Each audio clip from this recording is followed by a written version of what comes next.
Alright, so for the first 3-day cycle, we will need to, let's see, we need to get the one fairy, and during the day the fairy's in the laundry pool, during the night the fairy's in East Clocktown. We need to get that fairy, we need to return that fairy to the Great Fairy Fountain, so we can get our magic meter. We need to blow up the balloon in North Clocktown. We need to find all 5 of the bomber kids, enter their hideout, use the telescope to look at the Skull Kid.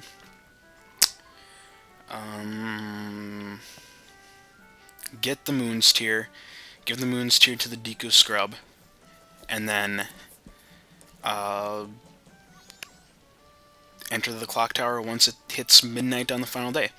That's the basic overview of what we need to do on the first 3-day cycle, and I think that's pretty much all we do this whole video. So, as you all saw, I got the fairy in the laundry pool.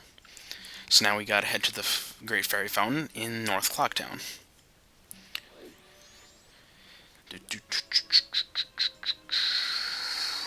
Yeah, fun stuff.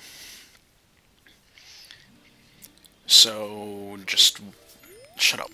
So once we get in here, your fairy will automatically rejoin with the rest. You'll reform the Great Fairy.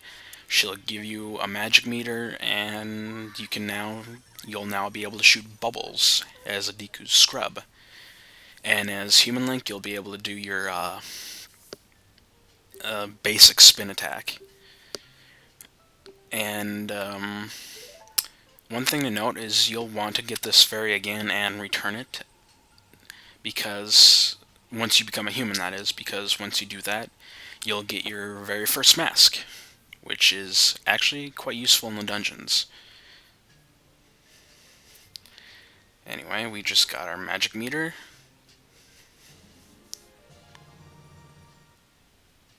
Bubble blasts.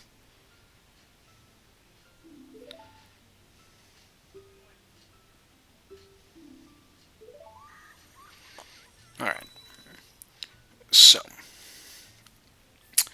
now, like I said, the next thing we have to do is blow up that balloon in North Clocktown. And we can now do that with our bubble attack. Because, apparently bubbles are able to blow up balloons. Who would have thought? They'll impress Jim. I think his name's Jim. You can talk to him. He'll challenge you to a hide-and-seek thingy. Accept it. And you have to find all 5 bombers before the next morning. It's relatively simple. First one's literally to your right. Right there. I let him get away. But then he basically corners himself. The next one is in the corner, but first we're gonna get Tingle. This is Tingle's first appearance in the series, I believe. And although he wasn't terribly frightening in this game, he got way worse. Like, I think Wind Waker Tingle was a million times creepier. And then every Tingle thereafter is at least equal in creepiness. I don't know what they were thinking when they made this guy. I really don't. So here's another bomber in the corner. He's easy to pick off. There's 2 more bombers in East Clocktown, so let's grab those. There's none in South Clocktown, and the final one is in West Clocktown.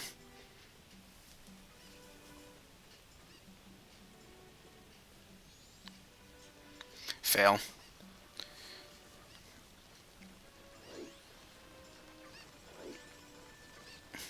That was pretty easy. Just so you know, it is possible for the bombers to hide in those boxes, so if you happen to lose one, it might not hurt checking out those boxes, seeing if they're in there. But I don't think I have that issue, because this one corners himself. And that is all the bombers in East Clocktown.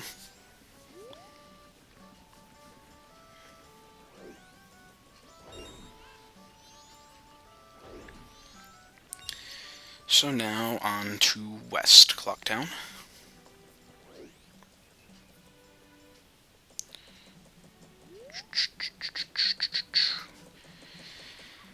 Oh my goodness.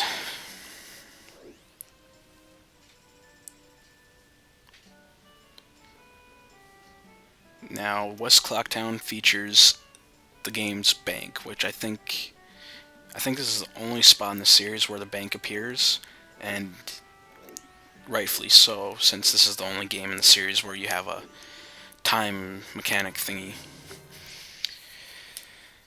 But the bank is useful.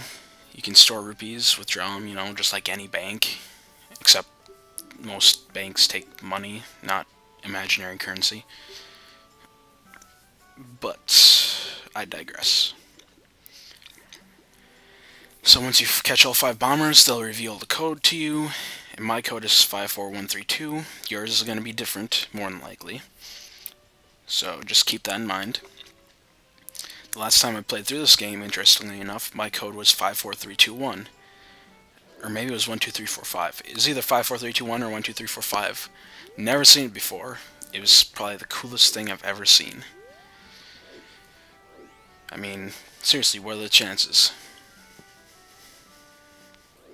Anyway, now that we have the code, we can enter their hideout. So let's do that. 54132. In my case, again, you're gonna I almost guarantee you 99% chance you're gonna have a different code than me. So, yeah, make sure you keep that in mind. And if you do happen to forget your code, go talk to any of the 5 bombers. That in mind. And if you do happen to forget your code, go talk to any of the 5 bombers. I believe they'll repeat the code for you. And then once you're a human link, you can do it again, and they'll give you a notebook, and inside that notebook will be the code, so you can look at it at any time. But, yeah. So we're inside the hideout. We're gonna blow up a balloon again. Grab some stuff, and then head on up.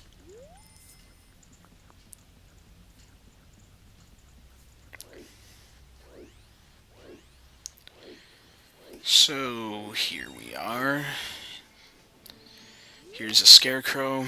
I actually use him to forward to the night of the final day, because after this, all I have to do is grab the moon's tier, so no point in sitting around for minutes doing absolutely nothing. Even though this kind of is that.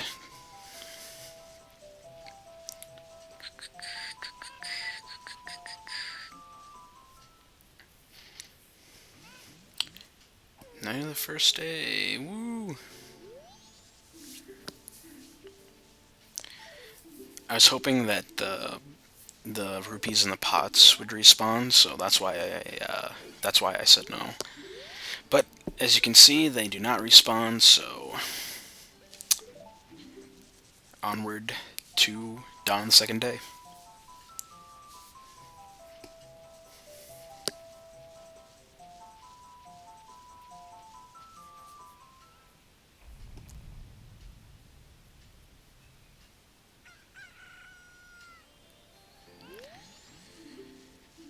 Oh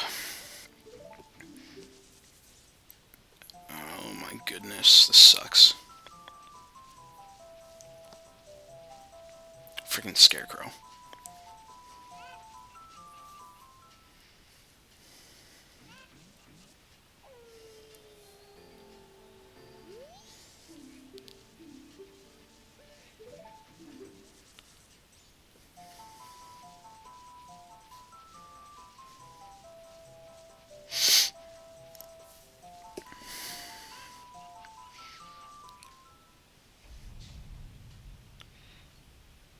One more time. Just one more time.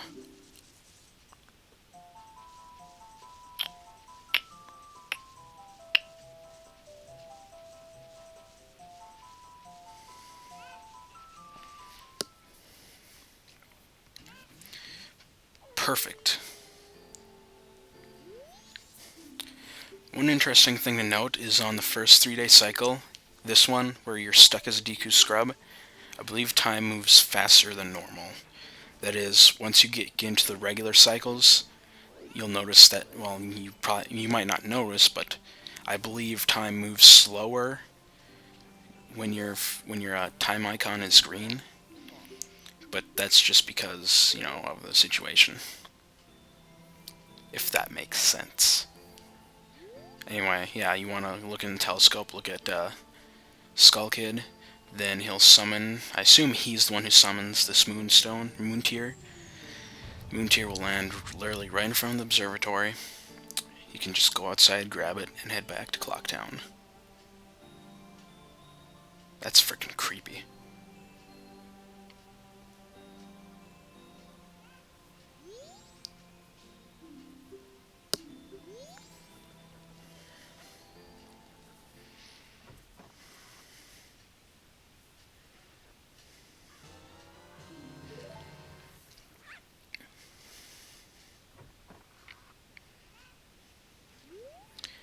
So, back to Clocktown. Thankfully, the rupees do respawn this time.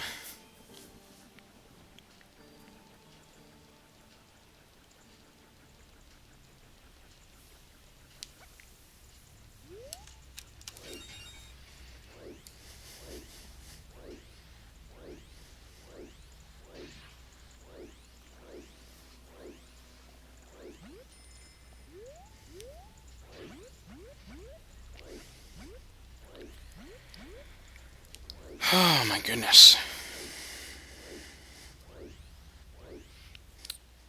So, how about that Link to the Past sequel, huh? Any thoughts on that? Yes, no, maybe so. I think it looks pretty neat. But, yeah. I don't know.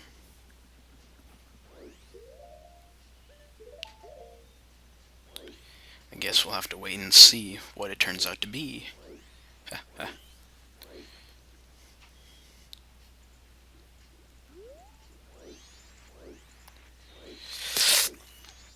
Alright, so this is going to be the first time we use the bank. I'm just going to deposit all my rupees. One thing to know, if you restart a cycle, a 3-day cycle, you're going to lose everything. Well, not everything, you're going to lose all your, disposable items. You're going to lose your arrows, you're going to lose your bombs, you're going to lose your rupees, you're going to lose all that sort of stuff. You'll still keep your bow, your bomb bag, all that kind of stuff. But just be aware of that. So whenever you're about to restart a cycle, it'd be a good idea to head to the bank and deposit whatever you've accumulated over the 3-day cycle. So here's the Deku scrub. I guess he's technically a business scrub. He wants a moon tier, give him the moon tier. He will give you land title deed, and now you can use this flower to get up to the clock tower. Perfection.